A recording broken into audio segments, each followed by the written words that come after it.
10वां दृश्य है, कानन पथ में अलका मिलती है। कानन मतलब जंगल होता है, ठीक है। उसके रास्ते में अलका चली जा रही हूँ, अनंत पथ है, कहीं पंथशाला नहीं और ना तो पहुंचने का निर्दिष्ट स्थान है। मतलब रास्ते में कोई रुकने की जगह नहीं है और ना ही उसे ये पता कि उसे जाना कहाँ है। शैल पर से गिरा दी गई स्रोतस्विनी की सदृश अविराम भ्रमण, ठोकरे और तिरस्कार। मतलब जैसे पर्वत से गिरती हुई नदी, उसका कोई कहीं नहीं रुक सकती, वो उसको हर चीज की ठोकर भी लगेगी, उसे लड़ते हुए उसे जाना ही है नीचे की तरफ, हर तरफ से ठोकर मिलेगी, तिरस्कार मिलेगा, उसको रुकने का स्थान कहीं नहीं मिलता। तो उसी समान हो गया उसका जीवन, अलका का जीवन। कानन में कहाँ चली जा रही है, जंगल में कहाँ चली है, उसे नहीं पता। सामने देखकर अरे यवन, शिकारी के वेश में सिल्यूकस का प्रवेश होता है। सिल्यूकस, तुम कहाँ सुंदरी राजकुमारी। अलका, मेरा देश है, मेरे पहाड़ हैं, मेरी नदियां हैं, मेरे जंगल हैं। इस भूमि में एक एक परमाणु मेरे हैं और मेरे शरीर में एक एक क्षुद्र अंश उन्हीं परमाणुओं के बने हैं। फिर मैं और कहाँ जाऊंगी यवन। कहते ये तो मेरी ही जगह है, सब चीजें मेरे से ही हैं यहाँ पर, तो मैं इसको छोड़ के कहाँ जा सकती हूँ। सिल्यूकस, यहाँ तो तुम अकेली हो सुंदरी। अलका, सो तो ठीक है। दूसरी ओर देखकर अचानक से बोलती है, परंतु देखो वह सिंह आ रहा है, मतलब उधर से शेर आ रहा है। सिल्यूकस उधर देखता है, अलका दूसरी ओर निकल जाती है। सिल्यूकस निकल गई, दूसरी ओर चला जाता है। चाणक्य और चंद्रगुप्त का प्रवेश होता है। चाणक्य, वत्स तुम बहुत थक गए होगे। चंद्रगुप्त आर्य, नसों ने अपने बंधन ढीले कर दिए हैं, शरीर अवसन्न हो रहा है, प्यास भी लगी है, मतलब बहुत ज्यादा थक गया है। चाणक्य, और कुछ दूर ना चल सकोगे क्या, तुम्हारी हिम्मत और चलने की नहीं है।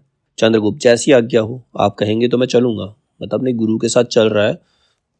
चाणक्य, पास ही सिंधु लहराता होगा, उसके तट पर ही विश्राम करना ठीक होगा। चाणक्य कहते थोड़ी दूर और चल लो, आगे समुद्र है, वहीं पर हम आराम करें तो सही होगा। चंद्रगुप्त चलने के लिए पैर बढ़ाता है और फिर बैठ जाता है। चाणक्य उसे पकड़कर, सावधान चंद्रगुप्त। चंद्रगुप्त आर्य, प्यास से कंठ सूख रहा है, चक्कर आ रहा है। चाणक्य, तुम विश्राम करो, मैं अभी जल लेकर आता हूँ। यहाँ पर गुरु से कहता है ठीक है, तुम्हें चक्कर आ रहा, तुम बैठो, मैं तुम्हारे लिए जल लेकर आता हूँ। मतलब एक गुरु अपने शिष्य के लिए जल लेके आता है। वहां से प्रस्थान करते हैं।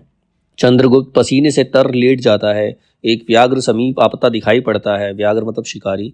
सिल्यूकस प्रवेश करके धनुष संभालकर तीर चलाता है। व्याघ्र मरता है, मतलब बाघ होता है, वहां पर वो मर जाता है। सिल्यूकस की चंद्रगुप्त को चैतन्य करने की चेष्टा।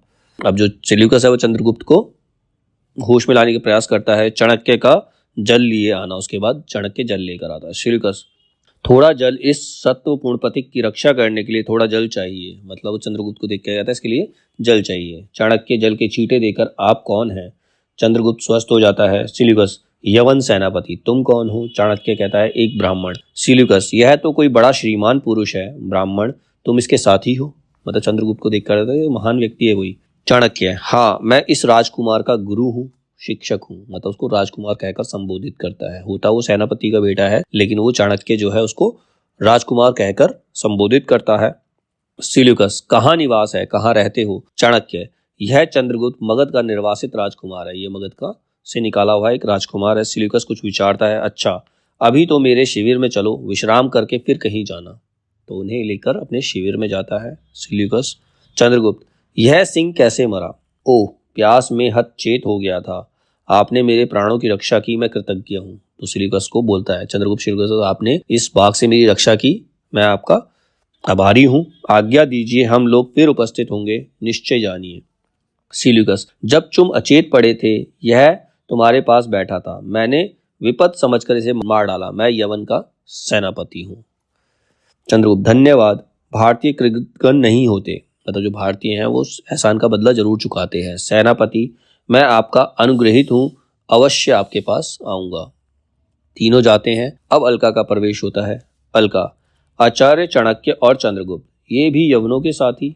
जब आंधी और करका, वृष्टि, अवर्षण और दवाग्नि का प्रकोप हो, तब देश की हरी भरी खेती के रक्षक कौन है।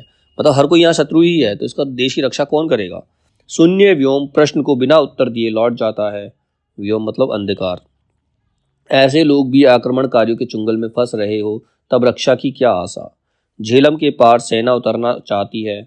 उन्मत्त पर्वतेश्वर अपने विचारों में मग्न है। गांधार छोड़कर चलूं नहीं, एक बार महात्मा दांड्यानन को नमस्कार कर लेता हूँ, उस शांति संदेश से कुछ प्रसाद लेकर अन्यत्र जाऊंगी। अलका सोचती है कि एक बार मैं महात्मा के दांड्यानन के दर्शन कर लूँ, उसके बाद ही कहीं जाऊंगी, और वहां से चली जाती है। अब इसमें दृश्य 11, सिंधु तट पर दांडियन का आश्रम है, वहां पर आश्रम है दांडियानन।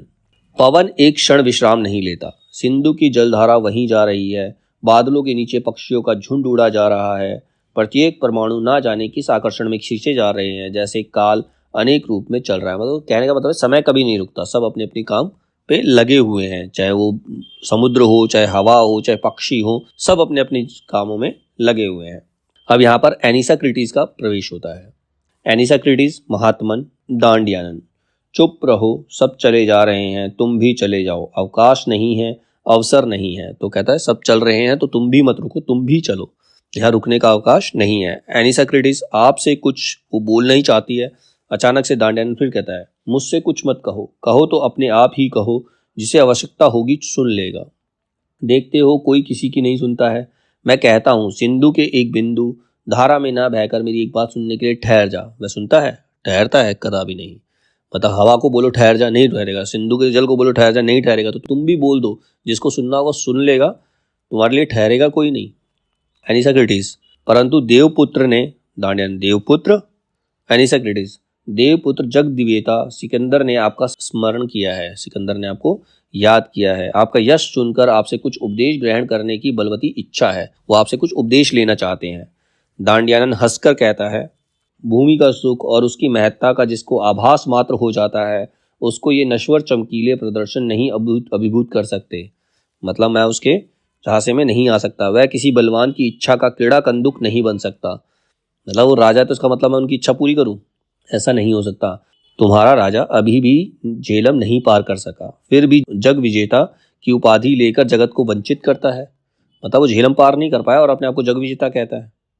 मैं लोभ से, सम्मान से या भय से किसी के पास नहीं जा सकता। एनिसाक्रिटीज महात्मन, क्यों? यदि ना जाने पर देवपुत्र दंड दे तो? दांडियानन, मेरी आवश्यकताएं परमात्मा की विभूति प्रकृति पूरी करती है। कहते मेरी जरूरत प्रकृति पूरी कर रही है, तो मुझे किसी का डर नहीं है। उसके रहते दूसरों का शासन कैसा? समस्त आलोक, चैतन्य और प्राण शक्ति प्रभु की दी हुई है। मृत्यु के द्वारा वही इसको लौटा लेता है। जिस वस्तु को मनुष्य दे नहीं सकता, उसे ले लेने में स्पर्धा से बढ़कर दूसरा दंभ नहीं। मैं फल मूल खाकर, अंजलि से जल पान कर, तृणसैया पर आंख बंद किए सोता रहता हूँ। ना मुझे किसी का डर है, ना मुझको डरने का कारण है।